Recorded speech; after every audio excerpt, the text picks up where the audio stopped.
Mga kabarangay, isipin mo ito. Nagkaroon kayo ng alitan ng iyong kapitbahay dahil sa bakod, utang o yung simpleng hindi pagkakaunawaan. Ano ang una mong gagawin? Didiretso sa korte o dadaan muna sa barangay?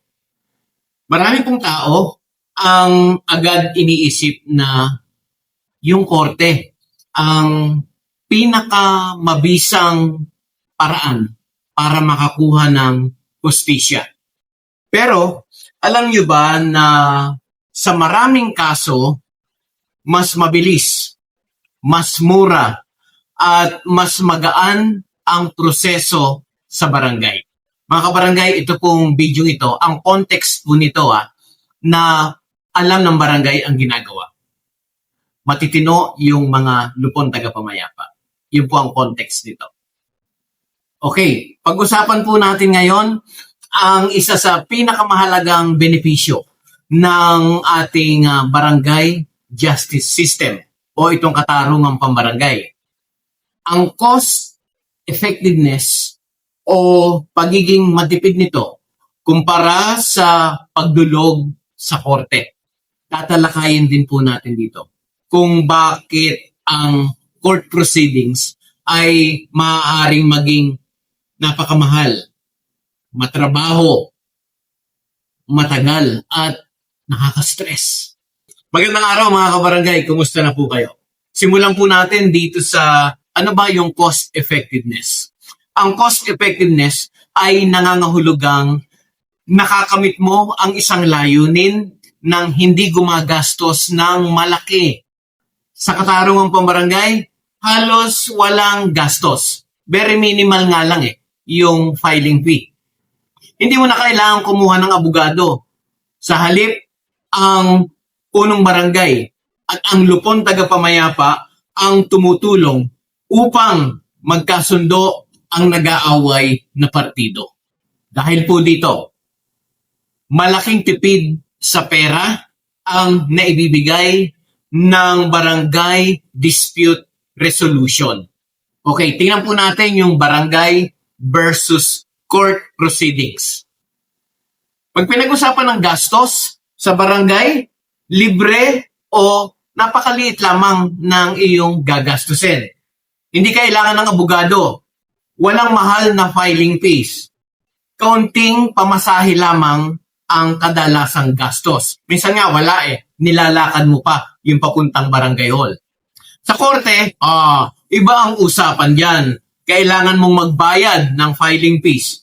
Kung kukuha ka ng abogado, maaari kang gumastos ng libo-libo o maging daang libong piso. Depende po yan sa kaso. Mayroon ding gastos sa notarization,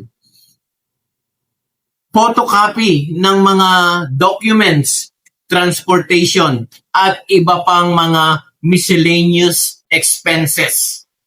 Kung tatagal ang kaso sa korte ng ilang taon, patuloy ding lalaki ang gastusin mo, kabarangay. Kaya ang epekto, maraming pamilya ang nalulubog sa utang dahil sa sobrang gastos ng mahabang kaso sa korte.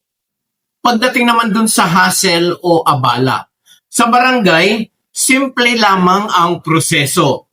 May schedule ng mediation, maaaring marisolba ang usapin, ang hindi pagkakaunawaan sa isa o dalawang pagdinig lamang.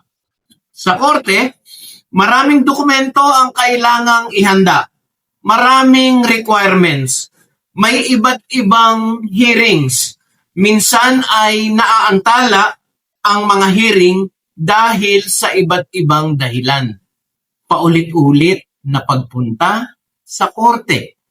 Kaya ang epekto, madaming araw ang nasasayang. Napipilitan ang isang tao na umabsent sa trabaho dahil a-attend sa hearing, ang resulta, mababawasan o mawawalan ng kita. Pagdating sa tagal ng proseso, sa barangay, karaniwang natatapos ang mediation sa loob lamang ng ilang linggo. Kapag nagkaayos ang dalawang panig, tapos na agad ang usapan. Sa korte, maaaring tumagal ng ilang buwan. Sa mas komplikadong kaso, maaari pa itong umabot ng maraming taon. May apil pa na lalong maaaring magpatagal ng kaso. Kaya ang epekto, habang tumatagal ang kaso, patuloy din na tumataas ang gastos at lalong lumalaki yung alitan ng magkabilang panig. Pagdating sa stress at emotional burden, sa barangay, mas mahinahon ang pag-uusap. Layunin ng barangay na mapagkasundo ang dalawang panig, hindi agad maghahanap kung sino ang panalo, sino ang talo. Sa korte, adversarial ang sistema. May plaintiff, may defendant, may cross-examination, may matitinding pagtatanong, maaaring makaranas ng anxiety, pressure, at emotional stress ang magkabilang panig. Sa korte po yun. Kaya ang epekto nito, maraming tao ang nakakaranas ng pagkawala ng tulog, anxiety, depression, pagbaba ng performance sa trabaho, pagkasira ng relasyon sa pamilya. O pagdating naman sa relasyong magkapitbahay, sa barangay, dahil ang layunin ay pagkakasundo, mas malaki ang posibilidad na maibalik ang nasirang magandang relasyon. Sa barangay po yan. Sa korte, kapag nauwi ang simpleng alitan, kadalasan ay lalong lumalala ang hidwaan. Nagiging mas personal ang away. Nagkakaroon ng matinding samaan ng loob ang magkabilang panig. Kaya po ang epekto, nawawala ang tiwala at nagkakaroon ng permanenteng alitan sa komunidad. Halimbawa, nang nag-aaway na magkapitbahay tungkol sa bakod. Kung sa barangay, nagharap sila. Nagkaroon ng mediation.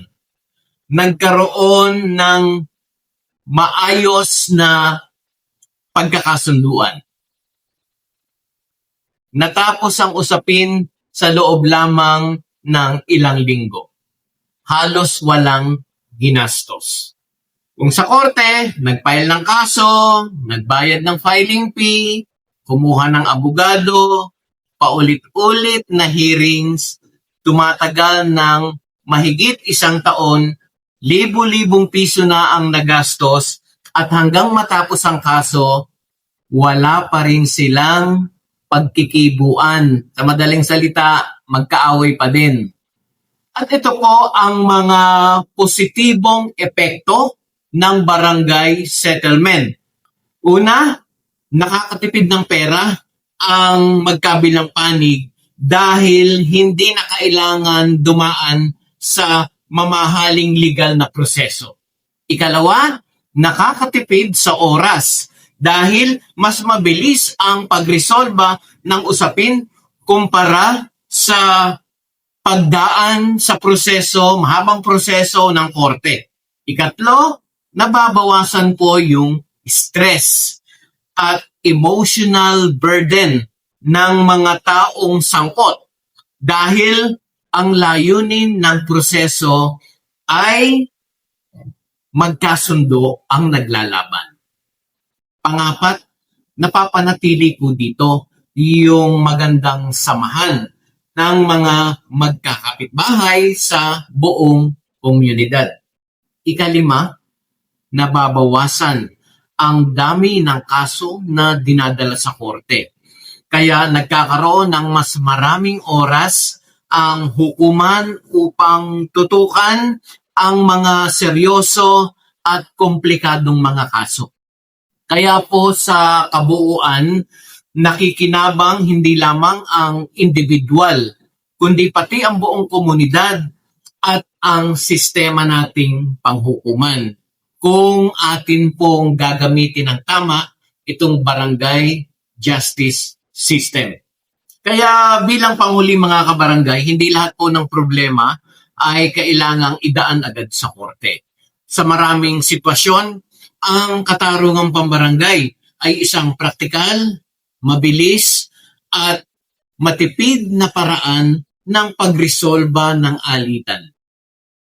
Kung ikukumpara po natin ito sa mga court proceedings, ang barangay settlement ay mas mura, mas mabilis, mas simple ang proseso, mas kakaunti ang stress, at mas malaking pagkakataon na maibalik ang maayos na relasyon ng mga taong nagkaroon ng hindi pagkakaunawaan. Pero ganun pa man, mahalagang tandaan natin na hindi po lahat ng kaso ay maaaring marisolba sa barangay. Ang mga seryosong krimen at ang iba pang mga kasong saklaw ng batas na kinakailangan na dumaan sa tamang proseso ng hukuman. Ayan mga kabarangay, kung kayo po ay may natutunan sa video ito, maaari nyo pong i-like. Maaari nyo din pong i-share ito sa inyong mga kabarangay, sa mga kapwa nyo po. At maaari din po kayong mag-subscribe dito sa Katarungang Pambarangay Channel dahil every week nag-upload po ako dito ng mga videos kahalintulad po nito na may kinalaman sa Katarungang Pambarangay o yung pong ating barangay justice system. Magandang araw po muli at ako si Jeffrey.